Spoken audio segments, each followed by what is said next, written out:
આમ તો ત્રણ મુદ્દાઓ સાથે ખેડૂતો ઘણા બધા પ્રશ્નોથી પીડાય છે, પણ મહત્વના ત્રણ મુદ્દાઓ છે કે જેમાં સરકાર નિર્ણય લેવામાં જે વિલંબ કરી રહી છે કે સમજો કે અમુક સમય જતો રહ્યા પછી નિર્ણય લેશે તો એનાથી ખેડૂતનું દેવામાં વધારો થશે, તો સરકાર તાત્કાલિક નિર્ણય લે એવી આપના મારફતે સરકારને રજૂઆત કરીએ છીએ.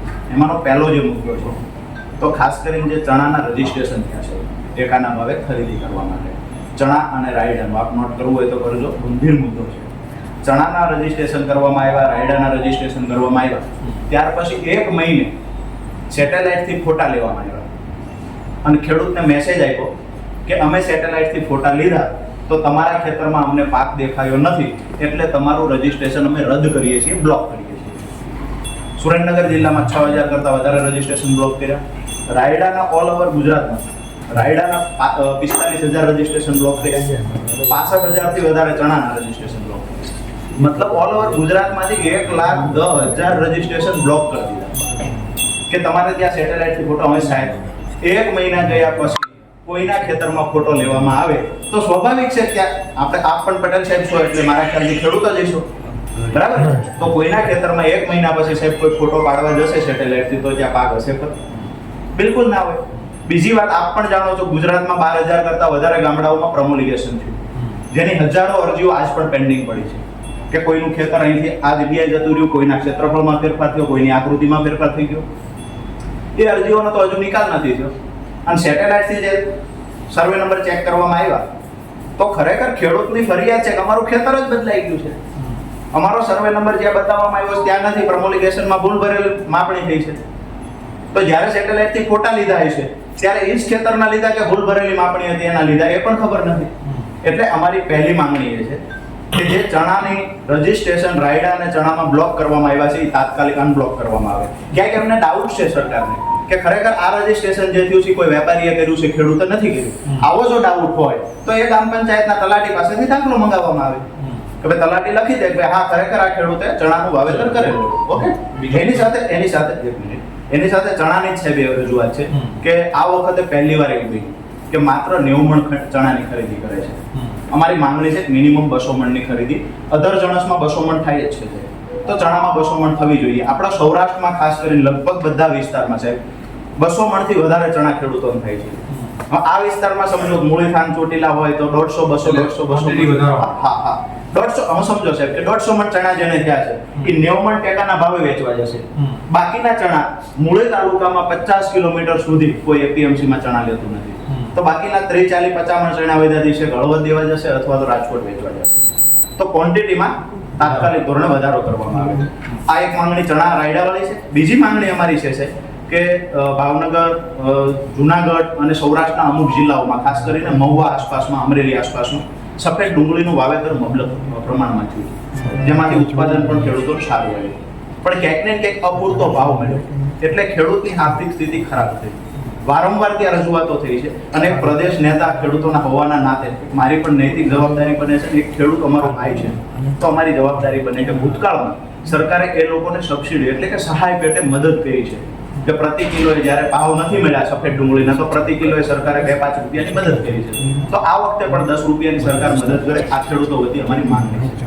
ત્રીજી મહત્વની વાત છે કે સુરેન્દ્રનગર જિલ્લાના મૂળી, થાન, ચોટીલા અને સાયરા આજ દિવસ સુધી આ 4 તાલુકાઓમાં સાહેબ સિંચાઈના પાણી માટે વારંવાર ખેડૂતોએ રજૂઆત કરી.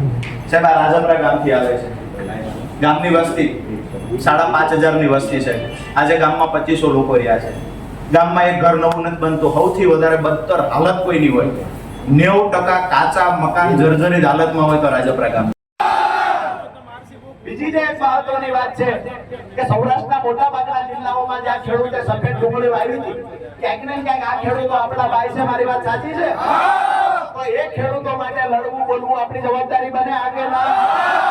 તો સફેદ ડુંગળી જે ખેડૂતોએ વાવી હતી એ ખેડૂતોને પૂરતા પોષણક્ષમ ભાવ મળ્યા નથી, જેના કારણે એ ખેડૂતોની આર્થિક સ્થિતિ ખરાબ થઈ છે. તો સરકારે ભૂતકાળમાં જ્યારે સફેદ ડુંગળીમાં પૂરતો ભાવ ન મળ્યો હોય અને ખેડૂતોના દેવામાં વધારો થતો દેખાય તો સરકારે સહાય પેટે પ્રતિ કિલોએ 2, 5, 7 રૂપિયા આપ્યા છે. તો આપણી એ માંગણી છે કે અમારા ભાઈઓ ખેડૂતોએ જે સફેદ ડુંગળી વાવી હતી જેને આર્થિક નુકસાન ભોગવ્યું છે સરકારની જવાબદારી બને પ્રતિ કિલોએ 10 રૂપિયાની સહાય ચૂકવો. મારી વાત સાચી છે? ત્રીજી માંગણી આપણી સૌથી મહત્વની છે કે સાયલા તાલુકો હોય, મોરબી તાલુકો, થાનગઢ તાલુકો હોય કે ચોટીલા તાલુકો, આ ચારેય તાલુકાના ખેડૂતો આજે સિંચાઈના પાણી માટે વલખા મારે છે. આઝાદીના 77 વર્ષ પછી આપણો જગતનો બાપ જેને કહેવામાં આવે છે, આપણો ખેડૂત આઝાદીના 77 વર્ષ પછી પોતાની ખેતી છોડે છે, પોતાનું ગામડું છોડે છે અને કોકના કારખાનાનો મજૂર બનવા માટે લાચાર છે. તો આ ખેડૂતોને દેણામાંથી બહાર કાઢવા હોય તો એક જ વિકલ્પ છે. શું છે? પાણી. તો સિંચાઈનું પાણી દરેક ખેડૂતના ખેતર સુધી પહોંચે, આ લાગણી અને માંગણી ખેડૂતોની છે. અમારા ખેડૂતોનું અસ્તિત્વ બચાવવા માટે, અમારા ગામડા બચાવવા માટે પાણીની લડાઈ આરપારની લડાઈ છે અને આ વિસ્તારનો ખેડૂત આરપારની લડાઈ લડવા તૈયાર છે. આજે અમે આ લડાઈના શ્રી ગણેશ કરીએ છીએ. હવે ગામડે ગામડે આજે કલેક્ટર સાહેબને પણ આપણે કહેવાના છીએ કે ગામડે ગામડે હવે અમારી સભાઓ ચાલુ કરશું. આજે માત્ર પ્રતિનિધિઓને બોલાવ્યા છે, એ પણ મેસેજના માધ્યમથી કોઈને ફોન નથી કર્યો. મારી વાત સાચી કે? કોઈને વ્યક્તિગત ફોન કરવામાં નથી આવ્યા. મેસેજના માધ્યમથી જે મિત્રો આવ્યા છે, પ્રતિનિધિઓ આવ્યા છે, આપ સૌને કહેવા માંગુ છું કે પાણીની લડાઈ છેલ્લા શ્વાસ સુધી લડવાની તૈયારી મારી છે, તમારી છે. તો અહીંયાથી તમારા ગામડે જઈ અને એક સંદેશ આપજો કે આપણા બાળકોને કોઈના કારખાને મજૂર બનવા ન જવું પડે. જ્ઞાતિ જાતિ ધર્મની બહાર જઈ અને દરેક ખેડૂત આપણો ભાઈ છે, ખેત મજૂર આપણો ભાઈ છે. આ સમજીને દરેક ખેડૂતો માટે લડાઈ લડવા માટે ભાઈઓ ચડાવશો કે ના? તો આવનારા સમયમાં આ લડાઈને વધારે મજબૂત બનાવશું. આપણી જે માંગણીઓ છે એમાં સિંચાઈના પાણીની લડાઈના આજે શ્રી ગણેશ કરીએ છીએ, ભૂદેવની સાક્ષીએ શ્રી ગણેશ કરીએ છીએ. કોઈ પણ લડાઈમાં એકાદા લુવાણા હારે જો એવું કહે એટલે આપણે કમલેશભાઈ સાથે રાખ્યા છે. અમુક લોકો એવું કહેતા હોય છે, મેં રાજકીય ભાષણો સાંભળ્યા છે કે રાજુભાઈ હોય એની હારે 200-500 જણાનું એક ટોળું નક્કી કરેલું છે, એ ટોળું હોય છે. આવી વાત સાંભળવા મળે છે. હવે એ લોકોને અહીંયાથી સમજી જાય તો અહીંયાથી સમજાવીએ કે જો એકલા રાજુભાઈથી તમને તકલીફ થતી હોય તો આ 500 નું ટોળું છે ને ભવિષ્યમાં રાજુભાઈ જ બનવાનું. અને આ 500 નું ટોળું છે એ દાવા સાથે કહું છું કે આ 500 નું ટોળું જેને તમે કહો છો, કોઈ ચોટીલાથી 100 જણાનું ટોળું છે, થાનમાંથી 50 જણાનું ટોળું છે, મુળીમાંથી 100 નું ટોળું છે, સાયલામાંથી 100 નું ટોળું છે, ટોટલ મળી તમે એવું કહો છો 400-500 જણાનું ટોળું છે. દાવા સાથે કહું છું કે અમે જગતના બાપ છીએ. સરકારમાં બેઠાડતા આવડે છે, સરકારમાંથી ઉઠાડી દેતા આવડે છે. અહીંયા ખેડૂત જેવા ત્યાં છે. આવનાર સમયમાં ભૂતકાળનો સાક્ષી છે. જ્યારે ખેડૂતોએ આંદોલનના શ્રી ગણેશ કર્યા ત્યારે ખૂબ નાની સંખ્યાથી ચાલુ કર્યું છે. ઇતિહાસ તમે ચેક કરી લેજો. 84 નો હોય તે ભલે, 86 નો હોય તે ભલે, જેને પણ આ કાંડ એ વખતે કર્યા હતા, ઇતિહાસ ચેક કરી લે કે આ જગતનો બાપ છે. અહીંયાથી શ્રી ગણેશ કર્યા છે. જો પરિણામ નહીં મળે ને તો આવનાર દિવસોમાં ગાંધીનગરમાં સત્તામાં બેઠેલા લોકોની ખુરશીના પાયા ભાંગી નાખવાની તાકાત જણાવવા છે.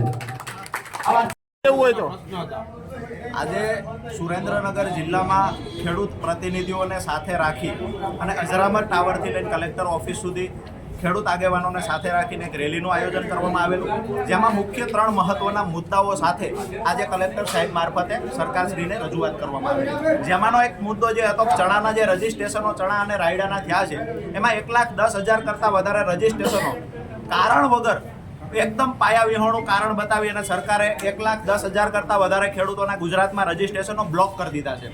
આ બ્લોક થયેલા રજીસ્ટ્રેશનો અનબ્લોક કરવા માટે થઈ અને રજૂઆત હતી. એની સાથે ચણાની જે ક્વોન્ટિટી છે માત્ર ને માત્ર 90 મણની ખરીદી કરવામાં આવે છે, જ્યારે 200 મણથી વધારે ચણા તમામ ખેડૂતોને થાય છે.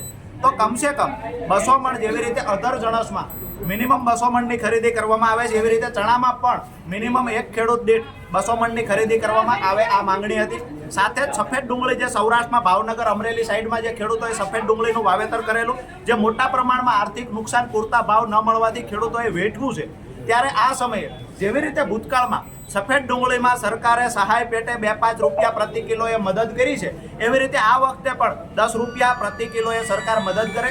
અને ત્રીજી મહત્વની જે માંગ હતી કે સૌરાષ્ટ્રમાં સિંચાઈના પાણીના અભાવે ગામડાઓ ભાંગી રહ્યા છે, ખેડૂતો ખેતી છોડીને કોઈના કારખાનાનો મજૂર બનવા માટે લાચાર છે.